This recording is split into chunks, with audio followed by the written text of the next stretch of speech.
Aam Aadmi party നേതാക്കൾ ഉടൻ party വിടുമെന്ന അവകാശവാദവുമായി Shiromani Akali Dal 2 Lok Sabha എംപിമാർ ഉടൻ ആം ആദ്മി പാർട്ടി വിടുമെന്ന് സൂചനയുണ്ടെന്നാണ് ശിരോമണി അകാലിദൾ നേതാവ് ബിക്രം സിംഗ് മജീദിയയുടെ ആരോപണം. വിവരങ്ങളുമായി ഡൽഹിയിൽ നിന്ന് ചേരുന്നത് PR അരവിന്ദാണ്.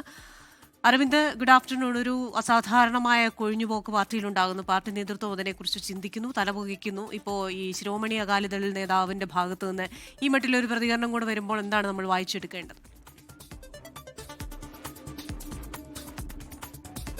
പഞ്ചാബിൽ ആം ആദ്മി പാർട്ടി വലിയ പ്രതിസന്ധിയിലെന്ന കാര്യം ആർക്കും സംശയമില്ല. 3 ലോക്സഭാ എംപിമാരാണ് നിലവിൽ ആം ആദ്മി പാർട്ടിക്കുള്ളത്. അതിൽ 3 പേരും പഞ്ചാബിൽ നിന്നുള്ളവരാണ്. അതിൽ 2 പേർ പാർട്ടി വിടാൻ തയ്യാറെടുക്കുന്നു എന്നതാണ് ഇപ്പോൾ ശിരോമണി അകാലിദൾ ഒരു അവകാശവാദം ഉന്നയിച്ചിരിക്കുന്നത്.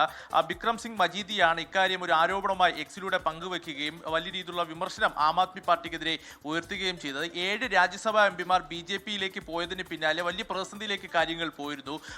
ഇത്തരത്തിൽ ഡൽഹിയിലെയും പഞ്ചാബിലെയും MLA-മാർ BJP-യിലേക്ക് പോകുന്നു എന്ന റിപ്പോർട്ടുകൾ പുറത്തുവന്നു. അരവിന്ദ് കെജ്രിവാൾ തന്നെ നേരിട്ട് ഇടപെട്ടുകൊണ്ട് ഒരു പ്രശ്നപരിഹാരത്തിന് തയ്യാറെടുക്കുമ്പോഴാണ് 2 ലോക്സഭാ എംപിമാർ കൂടി പാർട്ടി വിടാൻ തയ്യാറെടുക്കുന്നു എന്ന അവകാശവാദം ശിരോമണി അകാലിദൾ ഉയർത്തിയിരിക്കുന്നത്. അതേസമയം ആം ആദ്മി പാർട്ടി കേന്ദ്രങ്ങൾ ഈ വാർത്ത നിഷേധിക്കുകയാണ്. അത്തരം പ്രതിസന്ധി നിലവിൽ ഉണ്ടായിട്ടില്ല. 3 എംപിമാരും പാർട്ടിക്കൊപ്പം ഉറച്ചു നിൽക്കുന്നു എന്നതാണ് ആം ആദ്മി പാർട്ടി സൂചിപ്പിച്ചിരിക്കുന്നത്. അതേസമയം എന്ത് വേണമെങ്കിലും എപ്പോൾ വേണമെങ്കിലും സംഭവിക്കാമെന്ന സ്ഥിതിയിലാണ് നിലവിൽ കാര്യങ്ങളുള്ളത്. ഡൽഹിയിൽ ഏകദേശം 15ഓളം MLA-മാർ BJP-യിലേക്ക് പോകുമെന്നുള്ള റിപ്പോർട്ടുകൾ ഉണ്ടായിരുന്നു. അതേസമയം പഞ്ചാബിലും സമാനമായ പ്രതിസന്ധി ഉണ്ടാകുമെന്നുള്ള കാര്യം സംശയമില്ല. നാളെ ഇത്തരത്തിൽ ആം ആദ്മി പാർട്ടി MLA-മാരുടെയും അതുപോലെ തന്നെ നിരീക്ഷകരുടെയും എല്ലാം ഒരു യോഗം വിളിച്ചു ചേർത്തിട്ടുണ്ട്. കൃത്യമായ നിർദ്ദേശം ഈ യോഗത്തിൽ നൽകുവാനാണ് ആം ആദ്മി പാർട്ടി നേതാക്കൾ തീരുമാനിച്ചിരിക്കുന്നത്. ഒരുപക്ഷെ അരവിന്ദ് കെജ്രിവാൾ കൂടി ഈ യോഗത്തിൽ പങ്കെടുക്കുമെന്ന് മനസ്സിലാകുന്നു. ചർച്ചകൾ നടത്തി പാർട്ടിയിൽ ഇപ്പോൾ ഉണ്ടായിരിക്കുന്ന പ്രതിസന്ധി മറികടക്കാൻ ആം ആദ്മി പാർട്ടി നീക്കങ്ങൾ നടത്തുന്നു. ആ സമയത്താണ് 2 എംപിമാർ കൂടി പാർട്ടി വിടുമെന്നുള്ള റിപ്പോർട്ടുകൾ പുറത്തു വരുന്നത്.